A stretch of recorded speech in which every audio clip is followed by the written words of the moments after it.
आज हम लोग बौद्धिक योग्यता परीक्षण संबंधी प्रश्नों को हल करेंगे। ठीक है, तो हमारा प्रश्न क्या बोल रहा है, देखिए नीचे दिए गए प्रत्येक प्रश्नों में एक श्रेणी दी गई है जिसमें एक पद क्या है, विलुप्त है, जो प्रश्नवाचक चिन्ह से दर्शाया गया है।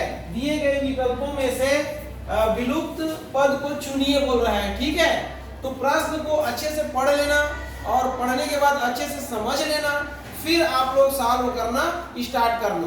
तो हमारा फर्स्ट क्वेश्चन क्या है, देखिए बी है, फिर कामा करके 2 है, फिर एफ है, फिर कामा करके 6 है, फिर एल है, फिर कामा करके 12 है, फिर क्वेश्चन मार्क है और फिर क्या है 20 है।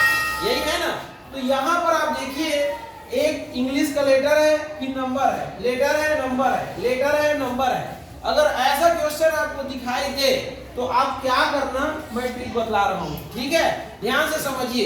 ऐसे प्रश्नों को हल करने के लिए ना ए बी सी डी को पूरा लिख लेना, A B C D, D के बाद ई, फिर एफ, एफ के बाद जी, जी के बाद एच, एच के बाद आई, आई के बाद जे, के, एल, एम, एन, इसके बाद O, P, Q, R, S, T, U, V, W, ये एक्स, वाई और जेड। यही है ना।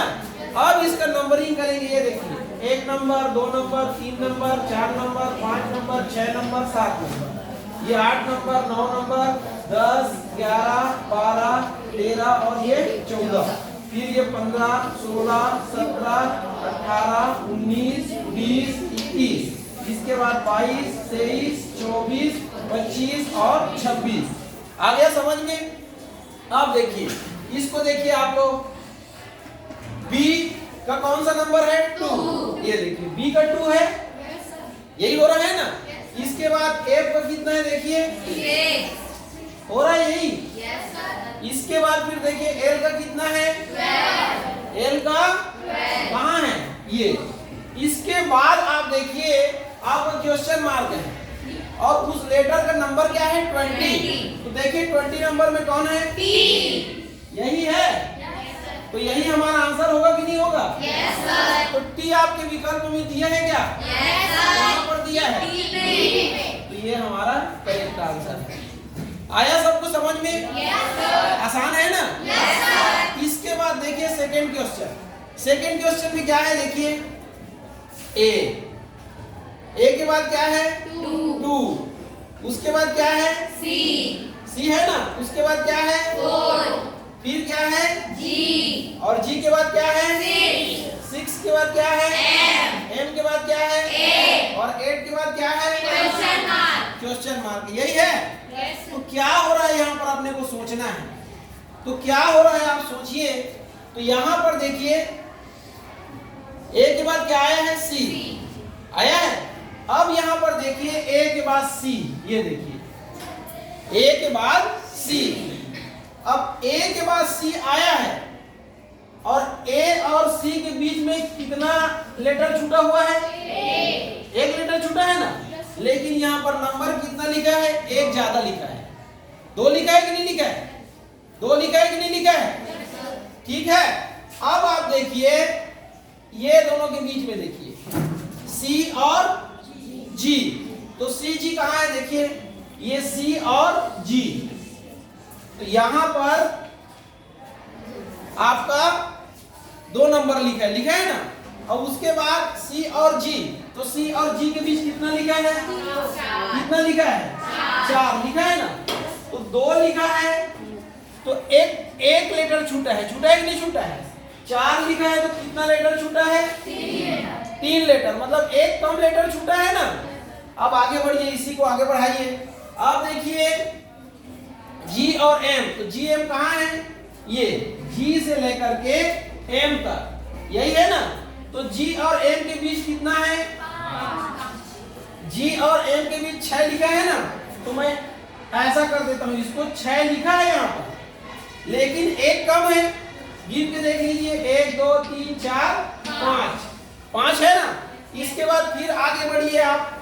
तो जब आगे बढ़ेंगे तो एम के बाद देखिए कितना लिखा है, 8। तो एम के बाद कितना लेटर छोड़ के कितना नंबर छोड़ के अगला लेटर आएगा? 8 है तो 7 छोड़ के, कितना छोड़ के? 7 छोड़ के, एक कम छोड़ के आ रहा है ना। तो एम के बाद देखिए, एम ये है आपका, एम ये है, उसके बाद कितना छोड़ना है आपको? 8 लिखा है मतलब 7 छोड़ना है। तो ये 1 छूट गया, इसके बाद ये 2 3 4 5 6 7 छूट गया। 8 लिखा है मतलब एक कम छोड़ना है ना। तो 7 छोड़ने के बाद कौन आ रहा है? यू। तो यहाँ पर क्या आएगा? यू। आएगा कि नहीं आएगा? आएगा। सहमत हो कि नहीं आप लोग? तो हमारा करेक्ट आंसर क्या होगा? यू। आई बात समझ में कि नहीं आ रहा है? ठीक है ना? ये और आपको अच्छे से समझ में आ जाएगा। कैसे समझ में आएगा देखना, मैं बता रहा हूँ आपको। ये और अच्छे से समझ में आ जाएगा आपको। कैसे समझ में आएगा उसको देखिए। जब आप एक लाइन से लिखेंगे ना तो ज्यादा समझ में आएगा आपको।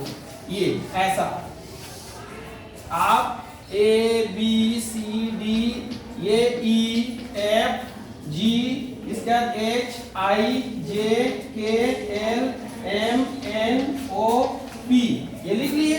इसके बाद Q R S T U V W X Y और ये Z। अब देखिए यहाँ पर AC, तो A से C ऐसे कर लिया मैं। इसके बाद AC के बाद क्या है? C G, यही है ना C G, और G के बाद क्या है? M, ये यही हो रहा है। अब यहाँ पर देखिए नंबर कितना है? 2 नंबर है ना। तो आप कितना छोड़े हो? 1 छोड़े हो, ठीक है। 4 नंबर है, तो 4 नंबर है तो कितना छोड़े हो आप? 3। ये देखो 3 छोड़े हो कि नहीं छोड़े हो? और उसके बाद क्या है? 6 नंबर है, तो 6 नंबर है तो कितना छोड़े हो आप? 5 छोड़े हो कि नहीं छोड़े हो? उसके बाद कितना नंबर है? 8, तो कितना छोड़ोगे? 7 छोड़ोगे। तो यहाँ के बाद से चालू होगा ना, तो ये 3 छोड़ दिए, और 3 के बाद 4 5 6 7, ये 7 छूट गया। तो आपका कौन सा नंबर है? यू। तो आएगा आंसर क्या हमारा? यू। तो यू को लगाए हैं। आ गया समझ में? सबको समझ में आया कि नहीं आया? अब देखिए नेक्स्ट, तो नेक्स्ट को देखिए आप, 2 है 3 है 5 है 7 है, फिर खाली स्थान है।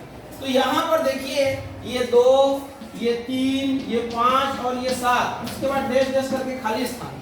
तो ये कौन सी संख्या है बताइए? ये कौन सी संख्याएं हैं? क्या संख्याएं हैं ये? सम विषम लग रहा है आपको? तो फिर क्या आना चाहिए यहाँ पर? 7 के बाद क्या आना चाहिए? 7 के बाद क्या आना चाहिए? विषम है तो 9 आना चाहिए। लेकिन यहाँ पर ऑप्शन दिया है क्या? 9 नहीं दिया है ना। मतलब आप जो सोच रहे हो वो क्या है? रॉन्ग है, गलत है। ये और सोचिए कौन सी संख्याएं हैं? कौन सी संख्याएं? पहले ये कौन सी संख्याएं ये सोचिए, फिर आंसर बतलाइएगा। तो ये सभी देखिए अभाज्य संख्याएं हैं। कैसी संख्याएं हैं? अभाज्य संख्या। किसको बोलते हैं अभाज्य संख्या? किसको बोलते हैं?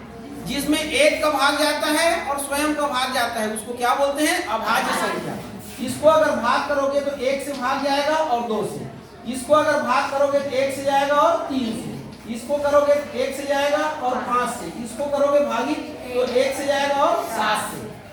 अब देखिए 7 के बाद क्या आएगा? 8। तो 8 को आप अगर लिखेंगे तो वो 1 से भी विभाजित होगा, 2 से भी होगा, 4 से भी होगा, तो नहीं आएगा, वो भाज्य हो गया।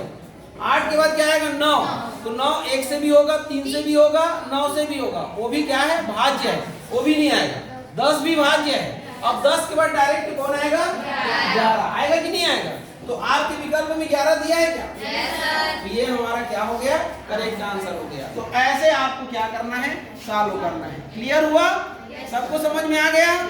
ऐसे बनाना है आपको, ठीक।